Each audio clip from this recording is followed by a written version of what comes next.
नमस्कार। आज सुनिए प्रसिद्ध कहानीकार मालती जोशी जी की कहानी परिणय।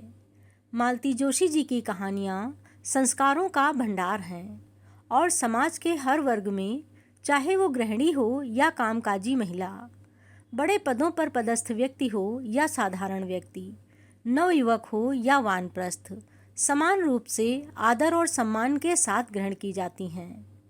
परिणय कहानी पारिवारिक पृष्ठभूमि पर आधारित कहानी है, जो कि एक सुयोग्य युवक के अनुरूप कन्या के चयन की मानसिकता पर आधारित है। अधिकांश लोग कन्या पक्ष की संपन्नता और कन्या की सुंदरता को ही अधिक महत्व देते हैं, पर इसके अतिरिक्त सादगी और सदाचार भी कन्या के चयन का आधार हो सकता है। तो आइए सुनते हैं कहानी परिणय। लौटते हुए मेरी आंखों में सीमा का कमनीय सौंदर्य तैरता रहा। घर से चलते हुए निश्चय करके चली थी कि अगर लड़की जीतू के योग्य न हुई तो साफ मना कर दूंगी। भारी भरकम दहेज के लालच में लड़के की जिंदगी बर्बाद ना होने दूंगी। पता नहीं क्यों मन में एक बात बैठ गई थी कि इतने बड़े लोग रिश्ता लेकर आए हैं तो लड़की जरूर ऐसी वैसी होगी। पर सीमा को देखा तो देखती रह गई। खिलता चंपई रंग, तीखे नयन नक्श, घनी केश राशि, सुडौल देह यष्टि, मीन मेख निकालने की जरा भी तो गुंजाइश नहीं थी। लगता था जैसे मेरी कल्पना में रची बसी पुत्रवधू ही साक्षात उतर आई है। आनंद की तरंगों पर झूलते हुए मैंने कनखियों से अपने लाडले की ओर देखा। वह दत्त चित्त होकर गाड़ी चला रहा था। उसका मन कहीं रहा हो, पर नजरें इस समय सड़क पर केंद्रित थीं। और ठीक भी तो है। एमजी रोड पर शाम के समय गाड़ी चलाना किसी नट के खेल से कम थोड़े ही है। घर पहुंचते ही मैं उसे कुरेदना चाहती थी, पर उसने मौका ही नहीं दिया। हमें उतार कर सीधा डिस्पेंसरी चला गया। झुंझलाई सी मैं कुछ देर गुमसुम बैठी रही। फिर मैंने उसके पापा को ही जा पकड़ा। कहिए, लड़की पसंद आई? मुझसे क्या पूछती हो? अपने लड़के से पूछो। आप अपनी तो कहिए। भाई, लड़की तो A1 है, उसके बारे में तो दो राय हो ही नहीं सकती। बाकी अब उन्हें रिश्ता जच जाए तब है। अरे वाह, रिश्ता न जचा होता तो क्या वे 10 बार हमारे दरवाजे पर आते? कोई हम तो लड़की मांगने गए नहीं थे, मैंने तैश में कहा।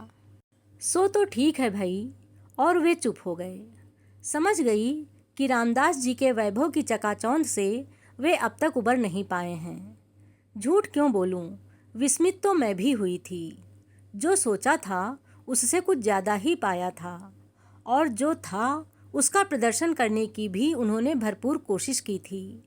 विशाल कोठी, बाहर पंक्तिबद्ध खड़ी 3-3 गाड़ियाँ, जिनके सामने हमारी मारिश एकदम छकड़ा लग रही थी।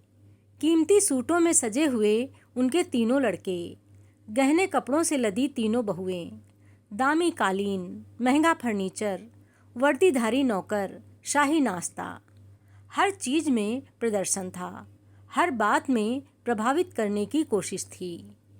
चलने से पहले वह हमें अपना खूबसूरत लॉन और कलात्मक बगीचा दिखाते हुए काफ़ी दूर तक ले गए, और फिर सहज भाव से एक खाली प्लॉट की ओर इशारा करते हुए उन्होंने बताया कि यह उन्होंने लड़की के लिए रख छोड़ा है। लड़कों को उन्होंने शहर के संभ्रांत इलाकों में एक एक बंगला बनवा दिया है, क्योंकि वे जानते हैं कि देर सवेर सबको अलग होना ही है। लेकिन लड़की को वे अपनी आंखों के सामने ही रखना चाहते हैं, इसलिए प्लॉट यहीं ले लिया है। उन्होंने बहुत ही सहज भाव से यह सब बताया था, पर उनका उद्देश्य छिपा ना रहा। उनकी संपन्नता पर, ऐश्वर्य पर विस्मय विमुग्ध होते हुए भी मेरे भीतर बैठी अभिमानिनी माँ मुझे बार बार जतला रही थी। देख, तेरे बेटे के लिए कितने बड़े घर का रिश्ता आया है। और तब बेटे की योग्यता के सम्मुख सारा वैभव हेय लगने लगा था। एक बात सोच लो, जीतू के पापा कह रहे थे, यह शादी हो गई तो जीतू अपने पास नहीं रह पाएगा, वहीं बंगला बनाकर रहना पड़ेगा। कोई जरूरी है? मैंने तुनक कर कहा। क्या उसके घर द्वार नहीं है जो ससुराल में बसने जाएगा? और मेरे ही क्या 10-5 लड़के हैं जो उसे भेज दूंगी? फिर वह प्लॉट पड़ा रहेगा। मैंने लापरवाही से कहा। ना होगा तो एक नर्सिंग होम डाल लेंगे। नर्सिंग होम्स कम है इंदौर में। बच्चों के लिए तो कोई नहीं है। अपन तो बच्चों का ही बना लेंगे जिसमें उसने स्पेशलाइज किया है। और बातों ही बातों में मैंने एक तिमंजिले नर्सिंग होम की रूपरेखा बना डाली। नीचे आउटडोर और ऑपरेशन थिएटर, बीच वाली मंजिल पर जनरल वार्ड्स और सबसे ऊपर स्पेशल कमरे, सामने खुली सी बालकनी। पूरा नक्शा मेरे मन में तैयार था। इंजीनियर होती तो कागज पर उतार कर ही दम लेती। प्रस्तावित नर्सिंग होम के लिए कोई अच्छा सा नाम सोच ही रही थी कि गाड़ी का परिचित हॉर्न सुनाई दिया। अपने लाडले से तो पूछ लो पहले, ये बोले। सपने बाद में बुनती रहना। अपने बचपने पर झेंपती सी मैं खाना लगाने उठ गई। खाने के समय मैं बराबर उसके चेहरे को देखकर टोह लेती रही, पर उसने जरा भी हवा न लगने दी। आखिरकार मुझसे ना रहा गया। इनके उठते ही मैंने पूछ लिया, क्यों रे, लड़की कैसी लगी? बिना देखे मैं कैसे बता सकता हूँ? क्या मतलब? फिर सारी शाम तू क्या करता रहा? उनकी मेहमान नवाजी का लुत्फ उठाता रहा, उनकी लंबी चौड़ी बातों से बोर होता रहा। मम्मा, सारी चमक दमक देखकर यही लगता रहा कि बेकार एमडी किया मैंने। बस पापा एक एजेंसी ले देते तो। बकवास बंद कर, पहले लड़की के बारे में बता। मम्मा, कहा तो मैंने कि उसे ठीक से देखा ही नहीं। अव्वल तो वह इतनी देर बाद कमरे में नमूदार हुई और फिर 90 डिग्री का कोण बनाकर बैठ गई। ना तो एक बार भी उसने ऊपर देखा, ना मुंह से एक शब्द निकाला। मेरे ख्याल में वह या तो भैंगी है या गूंगी है। चुप भी कर, जब देखो उल्टी सीधी बातें करेगा। लड़कियां क्या ऊंट की तरह मुंह उठाए सामने आती हैं? तो फिर देखने के लिए बुलाने का तात्पर्य क्या है? उसने जिद की। यह हिंदुस्तान है बेटे, इन्होंने एकाएक भीतर आते हुए कहा। शायद इतनी देर तक कान लगाए हमारी नोकझोंक सुन रहे थे। बोले, यह हिंदुस्तान है बेटे, भले घरों की लड़कियां यहाँ ऐसा ही व्यवहार करती हैं। मैं भी हिंदुस्तानी हूँ पापा। 2 साल अमेरिका में रहने से कोई अमेरिकन नहीं हो जाता। पर बात तो ऐसी कर रहा है जैसे वहीं पर पैदा हुआ हो। इनका स्वर कुछ सख्त हो आया था। जीतू ने प्रत्युत्तर नहीं दिया, चुपचाप हाथ धोने चला गया और हाथ धोकर सीधा अपने कमरे में। शायद इस विषय पर वह अधिक बहस बढ़ाने का इच्छुक नहीं था। देखने दिखाने की प्रथा से वह हमेशा से ही चिढ़ा हुआ था। जया की शादी के समय भी उसने 2-4 बार हमारा विरोध किया था, पर वधू पक्ष की दुहाई देकर हमने उसका मुंह बंद कर दिया था। पर अपने लिए तो इस तरह के नाटक करने से उसने साफ मना कर दिया था। कहता, मम्मा, जिस दिन कोई लड़की मुझे भा जाएगी मैं तुम्हारे सामने लाकर खड़ी कर दूंगा, तुम चिंता मत करो। पर उसकी यह बात ही तो हम लोगों के लिए सबसे बड़ी चिंता का कारण थी। आजकल की लड़कियों का ठिकाना थोड़े ही है। हर क्षेत्र में तो उनकी घुसपैठ है। पता नहीं कौन कब टकरा जाए। डॉक्टर के लिए तो यह खतरा कुछ ज़्यादा ही है, जिसमें जीतू जैसा सुदर्शन व्यक्तित्व तो हर कहीं प्रशंसक बटोर लेता है। इसलिए हम लोग बहुत व्यग्र थे। जीतू के डॉक्टर होते ही रिश्ते आने शुरू हो गए थे, पर अमेरिका से लौटने के बाद तो जैसे बाढ़ सी आ गई थी।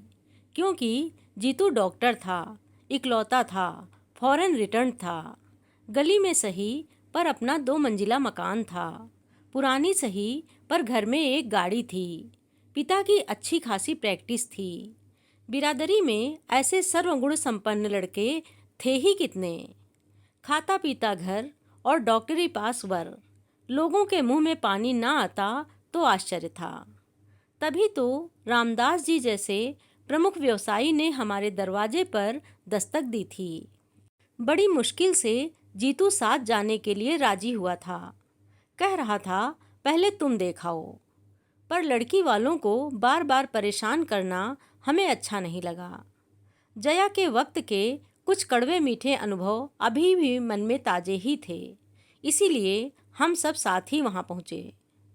रामदास जी ने इतनी आवभगत की, उनके परिवार ने इतना प्रेम टपकाया कि बार बार यही डर बना रहा कि लड़की अगर अच्छी ना हुई तो उन लोगों को किस तरह जवाब देंगे। वह बहुत देर बाद आई। उस समय हम लोग कॉफ़ी पी रहे थे। अपनी दोनों भाभियों के बीच चलती हुई वह कमरे में आई थी और एक अस्पष्ट सी नमस्ते के साथ सिर झुकाकर बैठ गई थी। उसकी विनम्रता पर मैं मुग्ध हो गई थी। अंग्रेजी में एमए लड़की और इतनी सुशील। इतने लोगों के बीच उसका यह सहमा सिमटा रूप एकदम स्वाभाविक लग रहा था। तब यह बात मन में उठी ही नहीं कि इस तरह तो जीतू उसे बिल्कुल नहीं देख पाया होगा। वह भी तो बड़ी शालीन सी मुद्रा बनाकर बैठा हुआ था। सोच समझकर आखिर एक उपाय मैंने ढूंढ ही लिया। जया की सालगिरह के बहाने बहन भाइयों को एक दिन चाय पर आमंत्रित कर लिया। जया थी अपनी ससुराल में, इसलिए उपहार आदि को लेकर मुझे चिंतित होने की जरूरत नहीं थी। 2 दिन तक मैं घर की सफाई में जुटी रही। फर्श धो पोंछ कर चमकाया गया, नई चादर बिछाई गई, सोफे के कुशन्स बदले गए, पर्दे धुलवाए गए और तो और ड्राइंग रूम के दरवाजे तक नए सिरे से पेंट कर डाले। नया सा एक कालीन लेकर वहाँ डाल दिया। फिर भी जैसे मन की तृप्ति नहीं हो रही थी। हर कोण से मैं वहाँ की सजावट को देखती और हर बार कुछ न कुछ सुधार कर देती। ये लोग बीच में टोक ना देते तो शायद मेरा यह क्रम मेहमानों के आने तक चलता रहता। दोनों बाप बेटे हाथ बांधकर बैठे हुए थे और मेरी परेशानी का मजा ले रहे थे। जब 2-3 बार वॉल पीसेज और कैलेंडर्स बदल चुकी तो उन्होंने कहा, मेरा ख्याल है एक बार डिस्टेम्पर हो जाता तो ठीक रहता। 5 बजने में अभी तो बहुत टाइम है, क्यों? इतना गुस्सा आया मुझे। एक तो खुद करेंगे नहीं और मेरा फूला हुआ चेहरा देखकर ही जीतू मेरे मूड को भांप गया तो बोला, मम्मा क्यों बेकार ही परेशान हो रही हो? लाख कोशिश करें हम, यह घर कोठी तो बनने से रहा। उसे मत रोक जीतू, अपनी होने वाली बहू को इम्प्रेस करने की योजना है उसकी। And you know, first impression is the last impression. कोठी ना सही, आउट हाउस तो लगेगा ना यह घर। अरे आउट हाउस भी लग जाए तो गनीमत समझो, मैंने तुनक कर कहा। जाने किस दरिद्र जगह में डाल दिया है सारा पैसा। कितना भी करो रौनक ही नहीं आती। गुस्से में ही सही मैं अपने मन की बात कह गई थी। इतना लंबा चौड़ा मकान तो बनवा लिया, पर गली की वजह से उसकी सारी शान पर पानी सा फिर जाता था। रामदास जी के आउट हाउसेज सचमुच इससे अच्छा शो देते थे। उस दिन प्लॉट दिखाने ले गए थे, तब उन्होंने दिखाई थी छोटे छोटे घरों की वह लंबी कतार। उनकी संस्था के कर्मचारी उनमें रहते थे। खुली जगह में, हरियाली के समुद्र के बीच वे छोटे छोटे द्वीपों की तरह लग रहे थे। जीतू ठीक ही कहता है, बेकार मेहनत करने से क्या फ़ायदा, उस वैभव से तो होड़ लेना ही असंभव है। ठीक 5 बजे वे लोग आए। छोटी वाली दोनों भाभियाँ, छोटा भाई और वह। मुझे अच्छा लगा। बहुत भीड़ होती तो वही उस दिन वाला किस्सा हो जाता। लगा कि लोग समझदार हैं। सीमा उस दिन की तरह गहनों से लदी नहीं थी। मेकअप भी बहुत हल्का था, इसलिए उसका सौंदर्य आज आंखों में चकाचौंध नहीं भर रहा था, बल्कि ठंडक दे रहा था। नींबू कलर की हल्के जरी के काम वाली शिफॉन उसके रंग के साथ एकाकार हो रही थी और देखने वाले की आंखों को बांध लेती थी। मेरी नौकरानी ने तो वही निर्णय सुना दिया, लाडी घड़ी सुंदर छे हो, कदे मेरी नज़र नी लग जाए। वे सभी लगभग समवयस्क ही थे। उन्हें ड्राइंग रूम में छोड़कर मैं रसोई में चली आई और देर तक नाश्ता लगाती रही। नाश्ते की तैयारी भी मैंने कल से ही शुरू कर दी थी और अपना सारा पाक कौशल दांव पर लगा दिया था। उन लोगों ने हर वस्तु के साथ न्याय किया और प्रशंसा के पुल बांध दिए। छोटी बहू ने दो एक चीज़ों की विधि भी पूछी। अच्छा लगा। सीमा जरूर धीरे धीरे चुग सा रही थी, पर मैंने ध्यान नहीं दिया।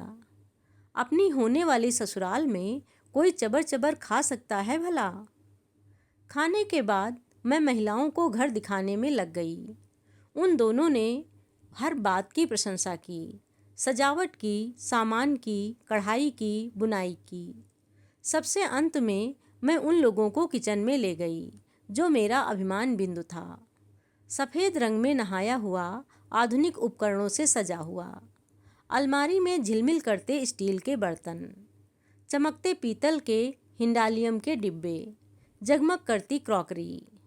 मचान पर एक सी झालर सी सजी अचार मुरब्बे की बरनियाँ।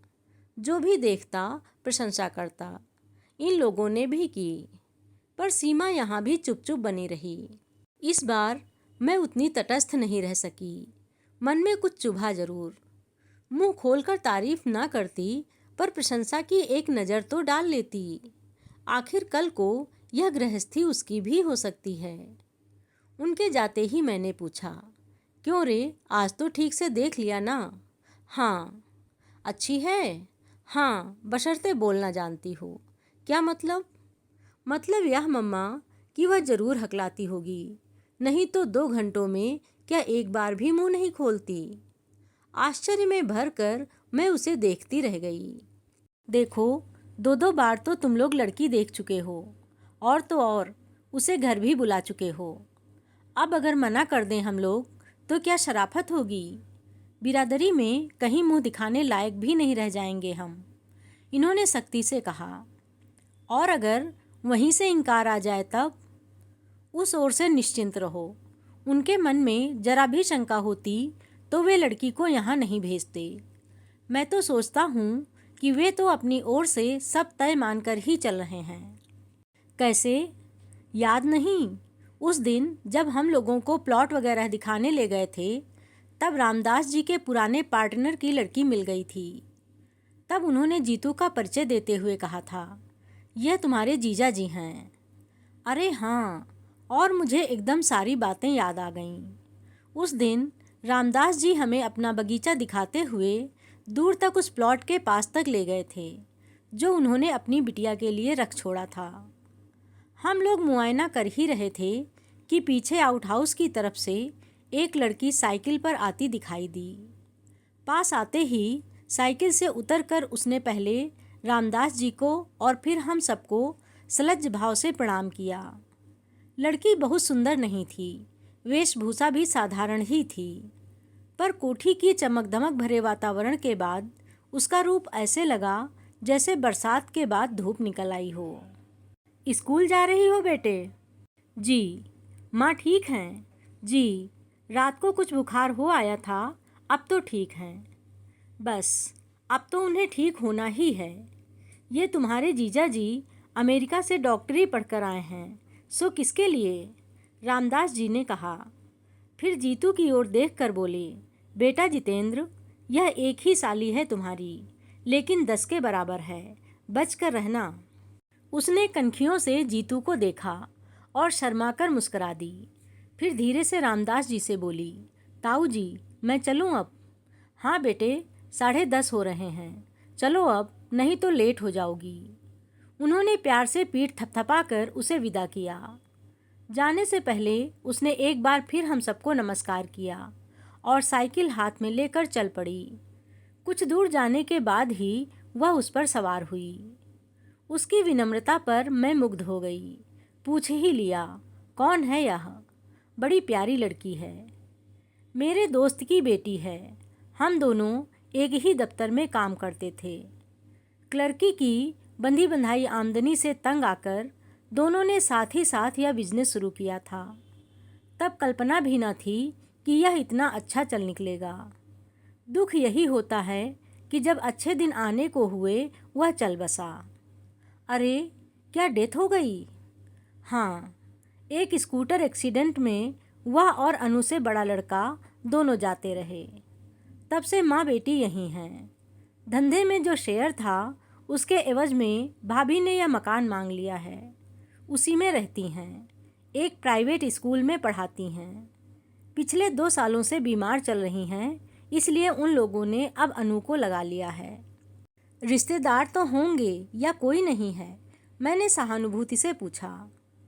है क्यों नहीं, पर बहन जी, रिश्ते सब पैसे से बंधे रहते हैं।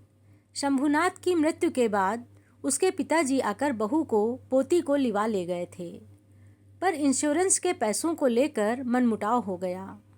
उनकी इच्छा थी कि वह पैसा शंभू की बहन की शादी में लगा दिया जाए। आखिर भाई होता तो कुछ ना कुछ देता ही, पर अनु की माँ राजी नहीं हुई। बोली, निपट कंगाल होकर मैं किसके सहारे दिन काटूंगी। 8-10 हजार की मामूली रकम थी, पर एक बेसहारा औरत के लिए तो वही संबल थी, सहारा थी। घर वालों से पैसे का तकाजा भी नहीं किया जा सकता था। कल को अनु की शादी में सब लोग अंगूठा दिखा देते तो। बस तब से यहीं आ गई हैं तो लौटकर नहीं गईं। उन लोगों ने भी कोई सुधि नहीं ली। स्वाभिमानी ऐसी हैं कि उसके बाद से पीहर में भी पैर नहीं दिया। यहाँ भी हम लोगों के रहते वे नौकरी करें अच्छा नहीं लगता, पर माँ बेटी दोनों बहुत आन वाली हैं। इसके बाद विषय बदल गया था। रामदास जी अपने व्यवसाय के फैलाव का वर्णन करने लगे थे। इसी कारण वे अपने कुशाग्र बुद्धि बच्चों को सरकारी नौकरी में नहीं भेज सके थे। वैसे तीनों बिजनेस मैनेजमेंट का डिप्लोमा लिए हुए थे। एक तो विदेश भी हो आया था। उस आकर्षक बातचीत के बीच अनु दब गई थी। आज इन्होंने एकाएक याद दिला दिया तो मुझे अपने पर ही रोष हो आया। मुझे पहले ही यह ख्याल क्यों ना आया। जीतू, हम लोग गलती कर गए, मैंने एकाएक कहा तो वह आंखों में प्रश्न भरकर मुझे देखने लगा। उस दिन हम लोग इतनी भीड़ भाड़ इकट्ठी ना करके केवल अनु को बुला लेते तो ठीक था। कौन अनु? तुम्हारी इकलौती साली। सीमा के साथ वह आती तो वातावरण जरा खुल जाता। भाई का थोड़ा बहुत लिहाज करना ही पड़ता है। अनु रहती तो सीमा थोड़ी सहज हो जाती। मम्मा, क्या दुनिया में और लड़कियां नहीं हैं? आखिर आप उसी के लिए इतनी व्यग्र क्यों हैं? मना नहीं कर पाएंगे जीतू हम। पापा को यह रिश्ता बहुत भा गया है। पापा को भा गया है वह प्लाट और दहेज की संभावित राशि। और लड़की, वह भी तो बुरी नहीं है। अच्छा सच बता, क्या तुझे पसंद नहीं है? उसने उत्तर नहीं दिया, केवल मेरी ओर देखा। उसकी आंखों में सीमा का नाम साफ पढ़ा जा सकता था। उस दिन मैं और जीतू पिक्चर देख कर लौट रहे थे। वैसे मैटिनी मैं अक्सर चली जाती हूँ, पर बहुत दिनों बाद गाइड देखने का सुयोग बना था। उसका लोभ मैं संवरण ना कर सकी। पिक्चर समाप्त हुई और जैसा कि तय था, हॉल से बाहर निकलते ही मेरे सिर में दर्द होने लगा। जीतू, गाड़ी रोक तो। रास्ते में एक मेडिकल स्टोर नज़र आते ही मैंने कहा। क्यों? दवा लेनी है। घर में 2-2 डॉक्टर हैं, पर तुम्हें केमिस्ट के यहाँ गए बिना चैन नहीं आता, उसने गाड़ी रोकते हुए कहा। घर में डॉक्टर हैं इसीलिए तो मुसीबत है। कोई अपने मन की दवा ले ही नहीं सकता। इससे रिएक्शन होता है, इससे हार्ट पर प्रेशर बढ़ता है, और भी ना जाने क्या क्या। भुनभुनाती हुई मैं उतर पड़ी। वह भी पीछे पीछे चला आया। शायद देखना चाहता था कि मैं कौन सी गोलियां ले रही हूँ। हम लोग स्टोर में घुसे ही थे कि आवाज़ आई, जीजा जी नमस्ते। चौंक कर देखा, बड़े बड़े नीले फूलों वाला गुलाबी सलवार सूट पहने एक प्यारी सी शौक सी लड़की जीतू से नमस्ते कर रही है। आप? मैंने ठीक से पहचाना नहीं, जीतू ने हकलाते हुए कहा। अरे, इतनी जल्दी भूल गए? श्रीमान जी, मैं अनु हूँ। ओह, एकदम जैसे जीतू को सब कुछ याद आ गया। अपनी इकलौती साली को इतनी जल्दी भूल गए? फिर मेडिकल की पढ़ाई आपने कैसे पूरी की होगी? हमने तो सुना था आप बड़े स्कॉलर हैं। मेडिकल कॉलेज में फैंसी ड्रेस थोड़े ही सिखाया जाता है। उस दिन तो आप सफ़ेद सी साड़ी वाड़ी पहनकर बड़ी सोबर सी लग रही थीं। उस दिन स्कूल जा रही थी ना, वहाँ तो भाई सोवर बनकर ही जाना पड़ता है।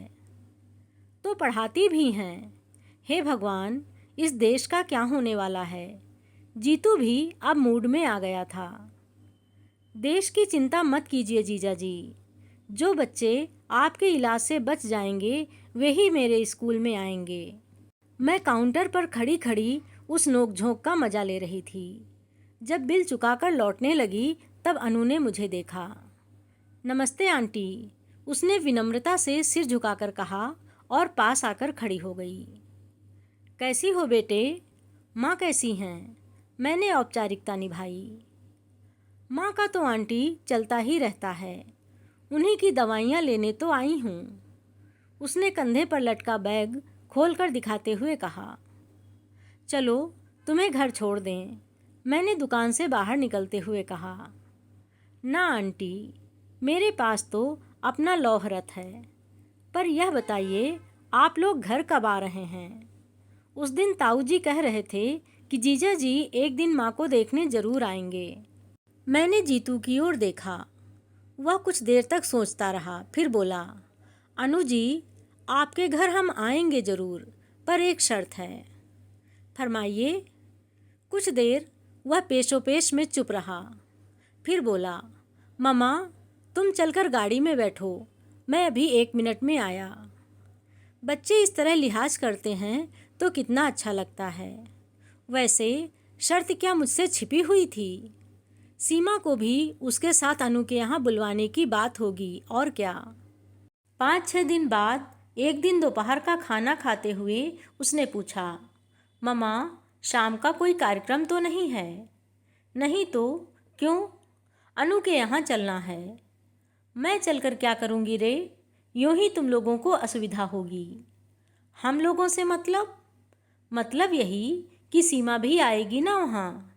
नहीं, उसके साथ सुबह इंदौर कैफ़े में डोसा खा चुका हूँ, यही तय हुआ था, उसने रूखे रूखे अंदाज में कहा था। मैंने गौर से देखा, उसका चेहरा भी बुझा बुझा सा था।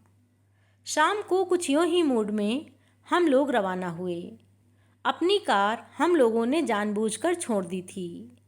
हमने स्कूटर ले लिया था, जो बाहर बाहर चलता हुआ ठीक उस घर के सामने जाकर रुका था।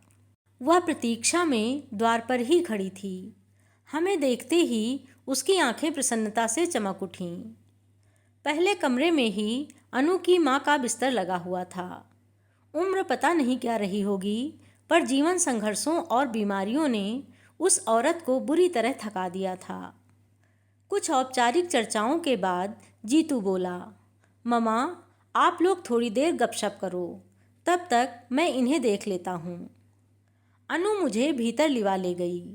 2 ही तो कमरे थे, बीच में आंगन और उस पार रसोई। उसने बताया कि बाहर के कमरे में रहने से माँ को अकेलापन नहीं सताता। दरवाज़ा भी पलंग पर बैठे बैठे खोल लेती हैं। सुबह शाम कोठी से कोई नौकरानी आकर चौका बर्तन सफाई कर जाती है, पर बाकी समय तो उन्हें अकेले ही रहना पड़ता है। आंगन में उसने कई गमले लगा रखे थे। मैं मूढ़े पर बैठे बैठे उन खूबसूरत फूलों को देखती रही कि कुछ ही क्षणों में जीतू आ गया। हाथ धुलवाएंगी? जीतू ने कहा। वहीं जामुन के थाले में अनु हाथ धुलवाने लगी। कैसी हैं माँ? अनु ने अधीरता से पूछा। वह चुपचाप हाथ धोता रहा, बेमतलब देर लगाता रहा। माँ ठीक तो हो जाएंगी ना? उसने दोबारा पूछा। इस बार उसकी आवाज़ कांप रही थी। अनु जी, हमने तो आपका वादा पूरा कर दिया, पर आपकी बात तो अधूरी रह गई। तो इसका हम क्या करें? शर्त तो सिर्फ दीदी को ले आने भर की थी, अब वह बुत बनी बैठी रहीं तो हम क्या करें? हाँ, आप कर ही क्या सकती हैं? 1 कप चाय तो पिला सकती हैं ना? Oh sure. एकाएक उसका चेहरा खिल उठा। माँ के बारे में पूछते हुए 2 आंसू बरबस गालों पर लुढ़क आए थे। वे अब धूप में ओसकड़ की तरह चमकने लगे थे। आप थोड़ी देर माँ के पास बैठिए आंटी, मैं चाय लेकर अभी आई। हम दोनों फिर से बाहर जाकर बैठ गए। थोड़ी देर तक गुमसुम बैठने के बाद जीतू ने कहा, चाची जी, यहाँ आसपास आपके कोई रिश्तेदार नहीं हैं? हैं क्यों नहीं बेटा, पर अपना कहलाने लायक कोई नहीं है। चार चाचा हैं अनु के, पर पिछले 10 साल से किसी ने एक बार भी इधर का रुख नहीं किया है। अनु के मामा तो होंगे, एक हैं, और उनका अपना ही परिवार इतना बड़ा है, फिर परिस्थिति भी साधारण है। उन पर बोझ बनने की अपेक्षा अपनी ही कमाई खाना अच्छा लगा। अब तक तो ईश्वर ने आन निभा दी थी, अब 2 साल से लड़की खट रही है। पर तुम क्यों पूछ रहे हो बेटा? कुछ नहीं, ऐसे ही। आप बीमार चल रही हैं, अनु नौकरी करती है, कोई जिम्मेदार आदमी पास रहे तो ठीक रहता है। मुझे मालूम है बेटे, दिन पर दिन मैं खींचती जा रही हूँ, जिंदगी से मुझे कोई मोह भी नहीं है, पर मुझे इतना जिला लो कि अनु को अपने हाथों विदा कर सकूं। कहते हुए माँ का स्वर कातर हो आया था। आप तो पता नहीं क्या सोच बैठी, उसके पूछने का यह मतलब नहीं था। मैंने ढाढ़स बंधाते हुए कहा, अभी तो आपको जीना है, अनु के बच्चे खिलाना है, शादी तो हो जाए पहले। शादी की चिंता क्यों करती हैं आप, लड़की तो हीरा है, मैंने कहा। उससे क्या होता है बहन जी, कोरी लड़की कौन ब्याहता है आजकल। सच है, भगवान लड़की दें तो तिजोरी भर धन भी दें, नहीं तो व्यर्थ है सब, उन्होंने उसास लेकर कहा। उसी समय हाथ में ट्रे लेकर अनु ने प्रवेश किया। माँ ने अपनी रामायण शुरू कर दी ना, उसने नाश्ता लगाते हुए कहा। इसीलिए तो सब यहाँ आने से घबराते हैं। आंटी बेचारी पहली बार आई हैं, उन्हें भी बोर कर दिया तुमने। माँ खिसिया कर चुप हो गईं। उनका मन रखने के लिए मुझे कुछ कहना चाहिए था, पर समय पर कुछ सूझ ही नहीं पड़ा। उधर चाय नाश्ते का दौर शुरू हो गया था। थोड़े समय में लड़की ने काफ़ी कुछ तैयारी कर ली थी, पर मुझसे कुछ खाया नहीं गया। बीमार के कमरे में एक अजीब सी गंध बसी रहती है। डॉक्टर की पत्नी होने के बावजूद मैं उसकी अभ्यस्त नहीं हो पाई हूँ। हम लोग उठने लगे तो अनु की माँ ने अनु से जीतू का टीका करने को कहा और उसके हाथ में 21 रुपए रखे। वह एकदम तमतमा गया, बोला, आप क्या मुझे फीस दे रही हैं? मैं तो घर का आदमी बनकर यहाँ आया था, डॉक्टर बनकर नहीं।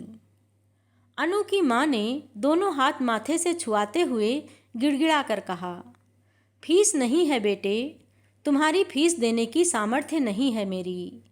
इस घर के दामाद हो तुम। अनु और सीमा में मैंने कभी फर्क नहीं किया। तुम घर के बड़े दामाद पहली बार घर आए हो, खाली हाथ कैसे जाने दूं? चाहिए तो था कि हम बहन जी का भी कुछ स्वागत सत्कार करते, पर उतनी सामर्थ्य ही कहाँ है, बस हाथ भर जोड़ लेते हैं। इतना कहते हुए भी वे हाँफ गई थीं। शगुन के रुपए हैं, ले लो बेटा, मैंने जीतू की जेब में जबरदस्ती वे नोट ठूंसते हुए कहा। मैंने देखा अनु की माँ की आंखें तरल हो आई हैं। जीतू ने कोई प्रतिवाद नहीं किया, पर वह गुमसुम हो आया था। सड़क तक हमें छोड़ने आई अनु ने भी इसे लक्ष्य किया। बोली, जीजा जी प्लीज़ माँ की बातों का बुरा ना मानिएगा। कभी कभी वह बेहद भावुक हो जाती हैं। उनकी तबीयत को देखकर हर बात मान लेती हूँ मैं, आप भी। नहीं अनु, मैंने किसी भी बात का बुरा नहीं माना, जीतू ने उसे आश्वस्त करते हुए कहा। माँ लोगों की बातों का कोई बुरा मानता है भला?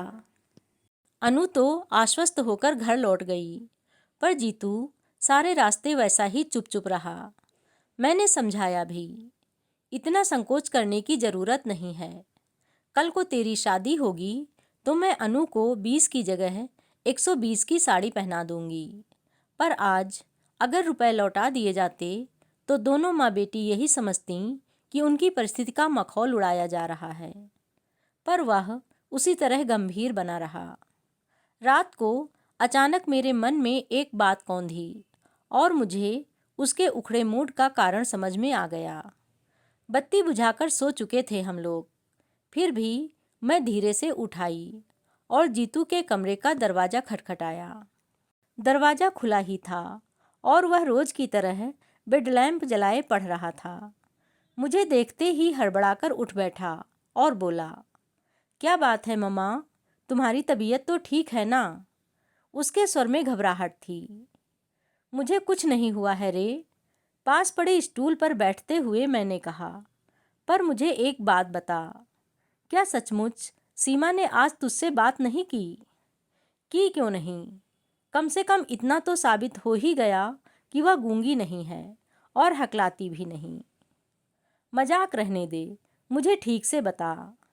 अगर सचमुच उसका व्यवहार ऐसा ही रूखा रहा है तो मैं इनसे कल ही कह दूंगी। ऐसी घमंडिन लड़की मेरे घर में नहीं चलेगी। जीतू ने कोई उत्तर नहीं दिया, वैसे ही मुंह लटकाकर बैठा रहा। और जरा सी बात के लिए तू क्यों मन खराब कर रहा है? दुनिया में क्या और लड़कियां नहीं हैं? मम्मा, अगर मैं उदास हूँ तो सीमा के लिए नहीं, सारी शाम मैं सिर्फ अनु की माँ के लिए सोचता रहा हूँ। क्यों? उनकी हालत बहुत ख़राब है मम्मा। हार्ट एकदम डैमेज्ड है, किसी भी समय कुछ भी हो सकता है। पैरालिसिस का एक अटैक उन्हें हो चुका है, दूसरा किसी भी समय हो सकता है और वह इतना आसान नहीं होगा। पैरालिसिस? पर उनकी उम्र तो इतनी ज़्यादा नहीं लगती। उम्र से क्या होता है? ब्लड प्रेशर तो है, डायबिटीज़ तो है, शुगर का परसेंटेज कितना हाई जा रहा है। उनका चार्ट देखती तो तुम्हें गश आ जाता। कोई जिम्मेदार आदमी घर में होता तो मैं स्थिति की गंभीरता से उसे परिचित कराता, पर ले देकर बस वही एक लड़की है घर में, उससे कोई क्या कहे, कैसे कहे? सच ही तो कह रहा था वह। जया सगाई से 4-5 दिन पहले ही आ गई थी। आते ही वह शुरू हो गई, मम्मा, लड़की खूब सुंदर है ना? नहीं तो मैं कहीं मुंह दिखाने लायक नहीं रह जाऊंगी। अब जैसी भी है देख लेना, मैंने चुटकी लेते हुए कहा। नहीं मम्मा, ऐसा गजब ना करना। अपने यहाँ इतने रिश्ते लौटा चुकी हूँ, सबसे कह रखा है एक ही बहू आएगी घर में, तो वह ऐसी वैसी नहीं चलेगी। अब जो यह लड़की सुंदर ना हुई तो लोग मेरा मजाक बना डालेंगे। मेरी जिठानी तो अभी से कह रही हैं कि देखें कौन सी अप्सरा आएगी। उनकी भतीजी के लिए मना करके मैंने उन्हें खूब नाराज कर दिया है ना। यहाँ भी तो वही हाल है। मैंने कहा, लोग बाग अपनी लड़की देखते नहीं और मुंह उठाए चले आते हैं, और मना कर दो तो हमेशा के लिए मुंह फुला लेंगे। जब से बात पक्की हुई है बस यही चर्चा है कि हमने बस पैसे का मुंह देखकर ही हाँ की है। अब तो बस यही लगता है कि कब शादी हो, कब बहू घर में आए। एक बार उसे देख लेंगे तो अपने आप सबके मुंह बंद हो जाएंगे। मेरी बात से जया की उत्सुकता चरम सीमा पर पहुंच गई। मैंने भी उसे ज़्यादा प्रतीक्षा कराना उचित नहीं समझा। दूसरे ही दिन सीमा को बुलवा भेजा। सगाई की साड़ी खरीदने का बहाना था ही। वैसे भी मैं अब तक जया के लिए ही रुकी हुई थी। सोचा लड़कियों की पसंद से ही खरीदना ठीक रहेगा। रोज रोज कोई इतनी महंगी साड़ी तो खरीदता नहीं। रामदास जी स्वयं बेटी को लेकर उपस्थित हुए, हाथ जोड़कर बोले, आपका आदेश टाला नहीं जा सकता था, इसीलिए ले आया हूँ। वैसे उसकी अपनी कोई पसंद नहीं है, आप जो भी पहनाएंगी पहन लेगी। मैंने उन्हें आश्वस्त किया कि खरीदारी का तो बहाना है, दरअसल जया उसे देखना चाहती थी। मेरी बात से उनका सारा संकोच दूर हो गया। बार बार यह कहकर कि लड़की अब आपकी है, जब चाहें बुलवा लीजिएगा, वे वापस लौट गए। मैं जानबूझकर उन लोगों के साथ बाजार नहीं गई। सीमा के साथ अनु आई थी। मैंने जया के साथ जीतू को कर दिया। सोचा सब बराबर उम्र वाले साथ रहेंगे तो ठीक रहेगा। मेरी वजह से बेचारे यूं ही संकोच में पड़ जाएंगे। अनु और जीतू की नोकझोंक तो रामदास जी के जाते ही शुरू हो गई थी। बोली, जीजा जी, आज तो ताऊ जी का लिहाज करके चली आई, पर यह मत जानिएगा कि हर बार इसी तरह दीदी के साथ घिसटती चली आऊँगी। भविष्य में बाकायदा निमंत्रण भेजना पड़ेगा। आखिर हमारी भी कोई प्रेस्टीज है। क्यों नहीं, क्यों नहीं, आपकी प्रेस्टीज का तो हमें ख्याल सबसे पहले रखना है। हमारी वकील तो आप ही हैं। जीतू ने कृत्रिम गंभीरता से कहा और डायरी निकालते हुए बोला, लाइए जरा अपना पता तो लिखवाइए। मैं तो अनु के आगे कुछ भी नहीं जानता। अनुराधा, अनुपमा या पौराणिक अनसुईया? गलत। लगता है नामों के बारे में आपका ज्ञान बहुत सीमित है। श्रीमान जी, मेरा नाम अनुप्रीता है। ओह, व्हाट अ लवली नेम। बस, हाय जीजा जी, आप कवि न हुए। नहीं तो कहते, वाह, जैसी आप सुंदर हैं वैसा ही सुंदर आपका नाम है। मुझे दुख है अनु जी कि मैं डॉक्टर हूँ। सच बात कहता हूँ जो अक्सर कड़वी होती है। कहिए तो। कहना चाह रहा था कि काश आप भी उतनी सुंदर होती जैसा आपका नाम है। हाँ, ठीक तो है। अब तो आपकी नज़रों में एक ही व्यक्ति सुंदर रह गया है। कहते हुए उसने होंठ भींच लिए। पलकों के किनारे भीग गए। मैंने जीतू को डांटकर चुप कराया तो बोला, बस इतने में ही रो दी।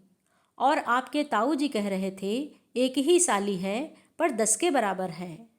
हमने तो सिर्फ बानगी पेश की थी और आपके छक्के छूट गए। उनकी इस जुगलबंदी का हम सभी मजा ले रहे थे। जीतू की आखिरी बात पर तो सब लोग ठठाकर हंस पड़े। अनु भी बहादुरी के साथ मुस्करा दी। इसी हंसी खुशी के वातावरण में सब लोग घर से विदा हुए। और उन लोगों के चले जाने के बाद मुझे याद आया कि इस सारे शोर शराबे के बीच सीमा एकदम गुमसुम बैठी हुई थी। बोलना तो दूर, वह एक बार मुस्कराई तक नहीं। शर्मीली बहुत लड़कियां देखी हैं मैंने, पर उनके अधमुंदे होठों से, नत पलकों से हंसी की किरणें निरंतर फूटती रहती हैं। सीमा शर्मीली नहीं, घुन्नी लड़की है। जीतू जैसे हंसमुख लड़के के साथ उसका निबाह कैसे हो सकेगा? या उसे भी अपनी तरह मनहूस बनाकर रख देगी। जब से यह शादी तय हुई है मैं इसी चिंता में घुली जाती हूँ। इनसे तो कुछ कहना ही बेकार है। एक बार मुंह खोलने का प्रयास किया था तो बुरी तरह डांट खानी पड़ी थी। बोले, तुम तो जीतू को अभी दुधमुहा बच्चा ही समझती हो। वह तुम्हारे सामने नाटक करता है और बाहर उसे लेकर होटलों में घूमा करता है। होटल में सिर्फ एक बार गया था, तभी तो। एक बार या 100 बार, उससे क्या फर्क पड़ता है? अपने लाडले को समझा दो, यह हिंदुस्तान है, अमेरिका नहीं। यहाँ की लड़कियाँ अरे गहरे के साथ होटलों में नहीं जाया करती। और बात फिर दब गई थी। पर जितनी बार सीमा को देखा है यही लगा है कि इस लड़की से मेरा या जीतू का निर्वाह कैसे होगा। कोई और लड़की होती तो इतने दिनों में घर से एक आत्मिक संबंध स्थापित कर लेती, पर यह आज भी उतनी ही पराई लगती है। बाजार से लौटी जया तो भरी हुई थी। साड़ी का डिब्बा मेरे सामने पटक कर बोली, लो देख लो, पूरे 700 की साड़ी है। पर महारानी ऐसे मुंह बनाती थीं जैसे उनके लिए छींट खरीदी हो। मैंने डिब्बा खोलकर देखा। रानी कलर की बनारसी रेशम जरी की बूटियों से झिलमिल कर रही थी। उसे पसंद नहीं आई? मैंने अधीर होकर पूछा। अरे मुंह खोलकर कहे तब ना। मूर्ति की तरह कोने में बैठी रही। हाथ लगाना तो दूर, एक बार आंख उठाकर नहीं देखी। वह सिलबिल थी साथ में तो ठीक रहा। उसी की मदद से चुनाव कर डाला। मेरा मन एकदम बुझ गया। माना कि बड़े घर की लड़की है, बनारसी साड़ी उसके लिए अनोखी चीज़ नहीं है, पर सगाई की साड़ी के साथ तो एक भावात्मक संबंध होता है। मुंह से कुछ ना कहे कोई तो आंखों से ही बहुत कुछ कहा जा सकता है। कम से कम जया का मन तो रह जाता।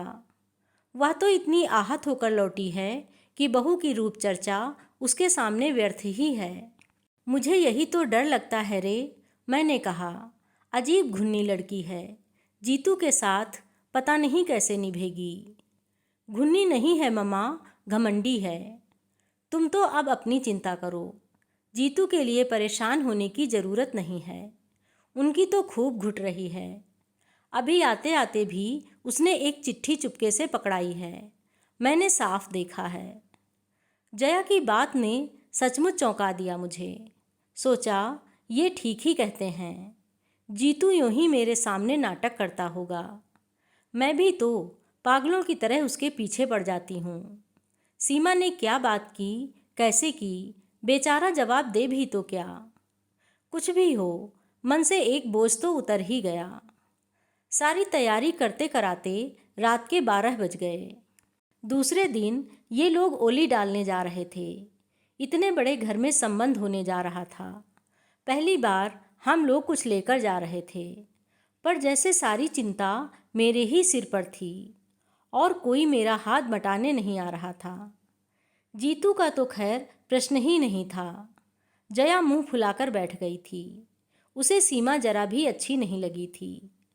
कल जीतू ने चिढ़ा दिया था कि सीमा के आ जाने से दीदी का सौंदर्य तेज थोड़ा फीका पड़ जाएगा। इसी से वह नाराज है।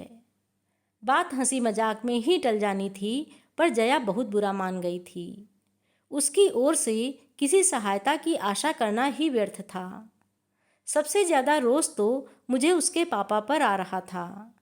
एक बार भी उन्होंने सारा सामान नहीं देखा, ना पूछताछ की। मैं बिस्तर पर गई तो वे बड़े मज़े से खर्राटे भर रहे थे। इतना ताव आया मुझे। उन्हें झकझोर कर जगाया मैंने और पूछा, सुनो, सुबह जमाई साहब को लेने स्टेशन कौन जा रहा है? ठीक से तय कर लो, नहीं तो समय पर कोई नहीं पहुंचेगा।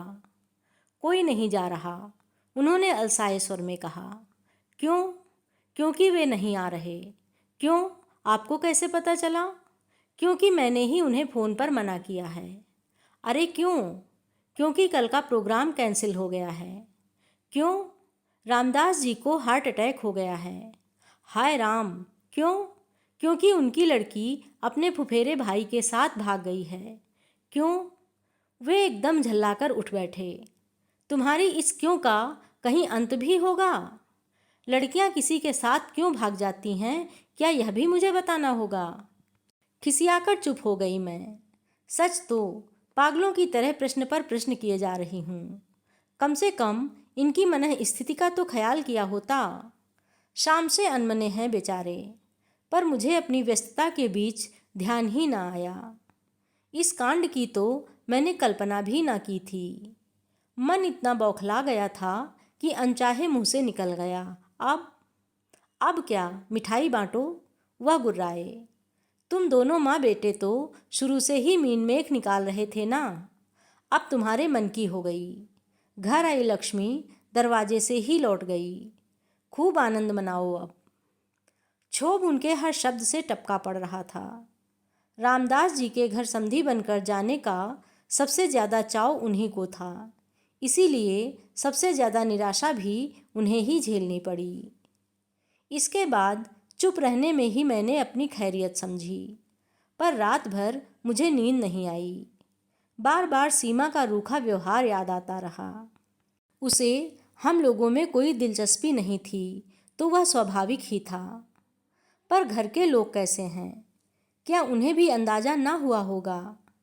लेकिन लगता है वे लोग सब जान गए थे, तभी तो हाथ धोकर पीछे पड़ गए थे। जिस दिन से रिश्ता लेकर आए थे, उन्होंने हमें सांस नहीं लेने दी थी। यह तो ईश्वर की कृपा थी, जो समय रहते सारा रहस्य खुल गया। मुझे कमरे में आते हुए उसने दर्पण में देख लिया था। वहीं से बोला, तुम परेशान क्यों हो रही हो मम्मा? मैं अभी शेव बनाकर वहीं तो आ रहा था। मैं तो यूं ही चली आई थी रे। चाय की ट्रे गोल मेज पर रखते हुए मैंने कहा, सोचा साथ साथ चाय भी पी लेंगे और एक बात भी कहनी थी। Something important? उसने अपना काम जारी रखते हुए पूछा। हाँ, ऐसा ही समझ लो।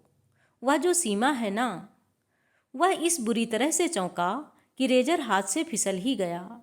गीले तौलिए से गाल को सहलाते हुए वह मेरे सामने आकर बैठ गया और अधीर स्वर में बोला, सीमा का क्या कह रही थी तुम? क्या किया है उसने? वह अपने फुफेरे भाई के साथ भाग गई है। मैंने सपाट स्वर में आखिर कह ही डाला। ओह मम्मा, उसने एक दीर्घ उसास छोड़ी। तुमने तो मुझे डरा ही दिया था। उतनी सी देर में मैं पता नहीं क्या क्या सोच गया था। क्या सोच गया था? मैंने हैरत से पूछा। दरअसल मम्मा, मैं एक पागलपन कर बैठा था, उसने खिसियाए स्वर में कहा। इससे पहले कि मैं कुछ पूछूं, वह उठा और दराज में से एक कागज का पुर्जा निकाल लाया और बोला, लो पढ़ो। पढ़ने को था ही क्या, बस 2 पंक्तियां ही थीं। अगर आप शादी से इनकार नहीं करेंगे तो मुझे मजबूरन कुछ खा लेना पड़ेगा। कब मिली यह चिट्ठी तुझे? मैंने कांपते स्वर में पूछा। उसी दिन जब हम लोग साड़ी खरीदने गए थे। तो पगले, मुझे बताया क्यों नहीं? कैसा सर्वनाश हो जाता अभी। एक जिद सी सवार हो गई थी मम्मा। मैं भी जया की तरह सोचने लगा था। लगता था यह लड़की हमें बहुत छोटा करके देखती है। इसके दर्प को तोड़ना होगा। इसे ब्याह कर घर लाना ही है, भले ही दूसरे दिन उसे छोड़ आना पड़े।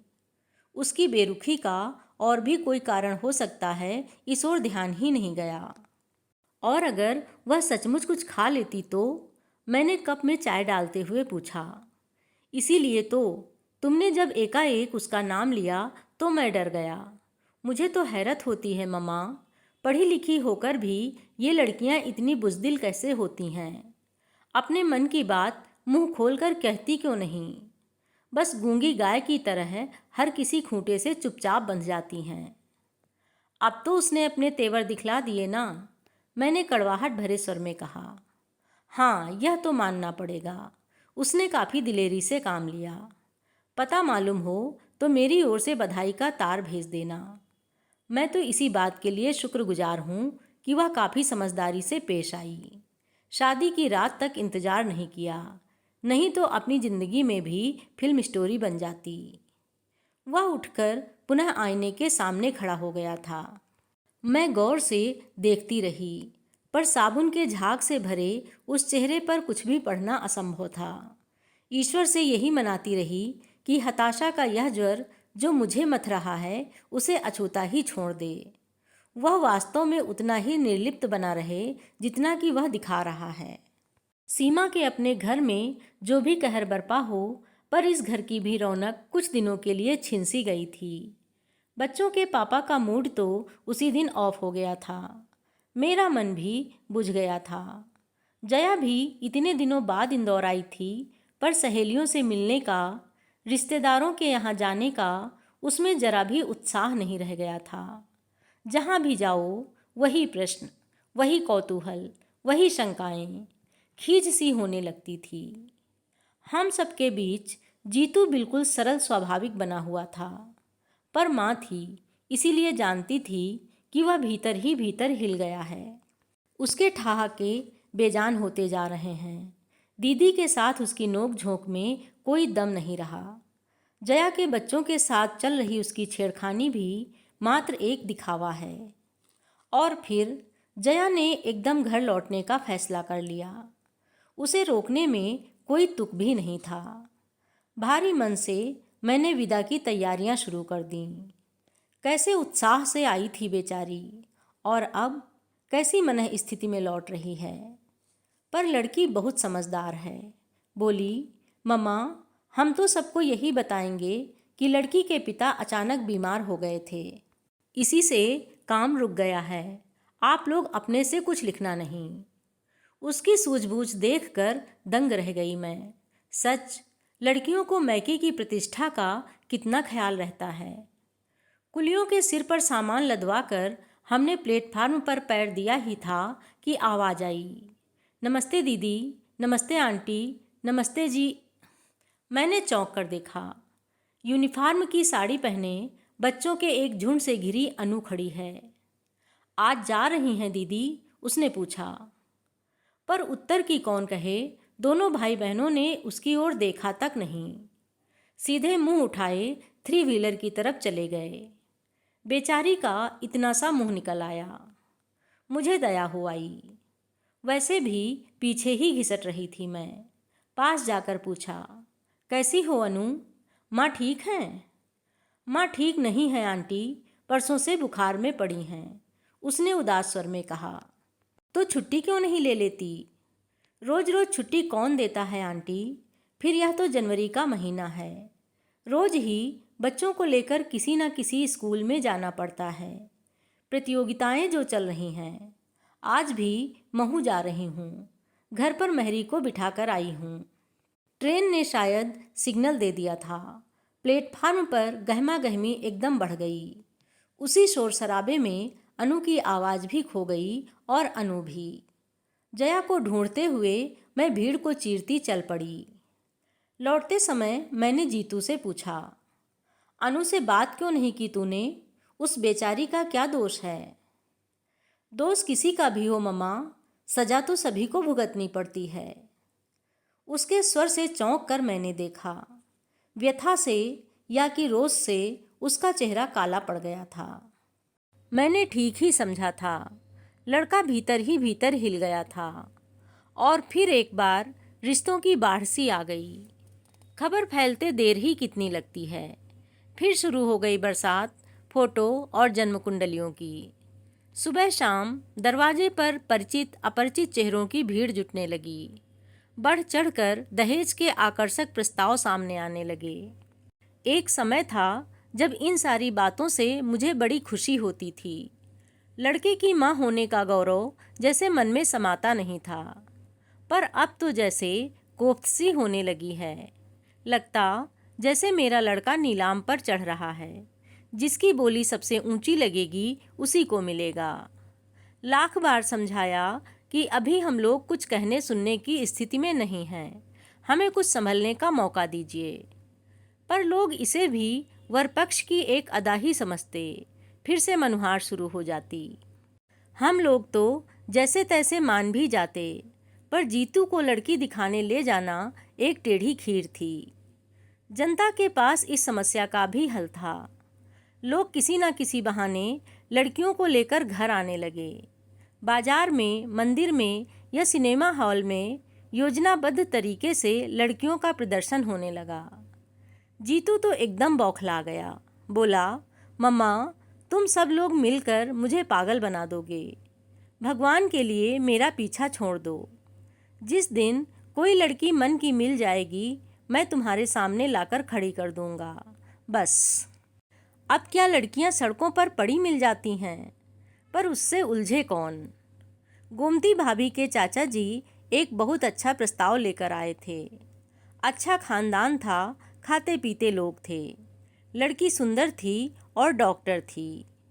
जीतू मेडिको पत्नी के पक्ष में कभी भी नहीं था, पर लड़की के पिता ने कहा, डिग्री ले ली है, आप चाहेंगे तो नौकरी करेगी, नहीं तो घर गृहस्थी में भी उसे बहुत रुचि है। जितेंद्र जी चाहेंगे तो घर पर ही छोटी मोटी डिस्पेंसरी खोल लेगी। वैसे उसका कोई आग्रह नहीं है, आप लोग जैसा चाहेंगे। मैंने भी सोचा ठीक तो है। कल को जीतू की प्रैक्टिस अच्छी चल निकली तो डॉक्टर पत्नी वरदान ही सिद्ध होगी। हुनर तो तिजोरी में रखे धन की तरह होता है, जब चाहा काम में ले लिया। उन दिनों वह यशवंतराव अस्पताल में हाउस जॉब कर रही थी। तय हुआ कि उसे वहीं चलकर देखा जाए। जीतू से तो साफ साफ कहना व्यर्थ ही था। मैंने बहाना बनाया, छठी मंजिल पर अमुक चाची बीमार पड़ी हैं, उनका मोतियाबिंद का ऑपरेशन हुआ है, तू साथ चला चलेगा तो लिफ्ट की सुविधा मिल जाएगी। वह मना नहीं कर सकेगा, जानती थी। अस्पताल के विशाल पोर्ट में स्कूटर टिकाया ही था कि देखा सीढ़ियों पर एक परिचित आकृति हथेलियों में चेहरा छिपाए सिसक रही है। अनु, क्या हुआ? हम दोनों के मुंह से एक साथ निकला। उसने अपना आंसुओं से भीगा चेहरा उठाकर हमारी ओर देखा और पास चली आई। बोली, जीजा जी, माँ बहुत बीमार हैं। उस दिन स्टेशन पर जीजा जी कहते हुए उसकी जबान लड़खड़ा गई थी, पर आज उसे इसका होश नहीं रहा था। उसकी माँ सचमुच बीमार थीं। क्या हुआ माँ को? पता नहीं, परसों से यहाँ ले आए हैं, तब से उन्होंने एक बार भी आंख नहीं खोली है। कौन से नंबर में हैं? चलो देखते हैं। यहीं इंटेंसिव में हैं। वहाँ पर किसी को भीतर जाने थोड़े ही दे रहे हैं। ताई जी, भाई साहब, मामा जी सब बाहर ही बेंचों पर बैठे हैं। मुझसे तो वहाँ बैठा नहीं जाता, रुलाई सी छूटने लगती है। जीजा जी, आप तो डॉक्टर हैं, आपको तो जाने देंगे ना? उसने अधीरता से पूछा। मामा जी आए हैं? जीतू ने पूछा। हाँ, कल शाम ही आए हैं, उन्हें तार दे दिया था ना। अच्छा अनु, तुम अंदर चलो, मैं डॉक्टर परिहार को लेकर अभी आ रहा हूँ, जीतू ने अधिकारपूर्ण लहजे में कहा। एक बार हम लोगों की ओर करुण दृष्टि से देखते हुए अनु भारी कदमों से भीतर चली गई। उसके जाते ही जीतू मेरे सामने तनकर खड़ा हो गया और पास से गुजरती बेतहाशा भीड़ को अनदेखा करके बोला, मम्मा, क्या तुम इस लड़की को बहू के रूप में स्वीकार कर सकोगी? मैं हतप्रभ हो उसे देखती ही रह गई। यह मत सोचना मम्मा कि मैं भावावेश में आकर इतनी बड़ी बात कह बैठा हूँ। पिछले कई दिनों से यह बात मेरे मन में घुमड़ रही है, पर मैं व्यक्त नहीं कर पा रहा था। पर अब तो सोच विचार के लिए समय ही ना रहा। बोलो ना मम्मा, प्लीज़। पर बेटे, ये बातें हड़बड़ी में तय नहीं की जाती। मैंने कहना चाहा तो वह फौरन मेरी बात काट कर बोला, कहा ना मैंने, अब सोच विचार के लिए समय नहीं रहा। मुझे मालूम है अपने इकलौते बेटे की शादी के लिए तुम्हारे मन में ढेर सारे अरमान हैं, पर मम्मा, भीतर जो दम तोड़ रही है वह भी एक माँ है। उसने भी अपनी इकलौती बेटी के लिए कई सपने संजोए होंगे। उन सपनों के लिए वह जिंदगी भर अपनों से, परिस्थितियों से लोहा लेती रही। अब तो शायद वह कुछ भी कहने सुनने के परे चली गई है, पर अगर एक क्षण को भी उनकी चेतना लौट आए तो मैं उन्हें आश्वस्त करना चाहता हूँ। मैं उन्हें यहाँ से खाली हाथ नहीं जाने दूँगा। पर मम्मा, इसके लिए मुझे तुम्हारी आज्ञा चाहिए, दोगी ना? उसकी बात पूरी भी ना हो पाई थी कि अनु बदहवास सी दौड़ती आई और बोली, जीजा जी जल्दी चलिए ना, प्लीज़, माँ को देखिए, वे लोग क्या कह रहे हैं। पल भर को हम दोनों जैसे काठ हो गए। मैंने ही किसी तरह अपने को समेटा और कहा, जीतू, तुम अंदर जाकर देखो, अनु की चिंता मत करो, वह मेरे पास है, हमेशा रहेगी। और सुबकती हुई अनु को मैंने अपने अंक में भर लिया। अभी आप सुन रहे थे कहानी परिणय। अधिकतर लोग दहेज के लालच में आकर रिश्ता तय कर लेते हैं, जबकि कन्या का चुनाव लालच से दूर रहकर कन्या के गुणों को देखकर करना विवेकपूर्ण निर्णय होता है। कहानी आपको अच्छी लगी हो तो लाइक कीजिए, शेयर कीजिए एवं चैनल को सब्सक्राइब अवश्य कर लीजिए, जिससे सभी कहानियाँ आप तक पहुँचती रहें।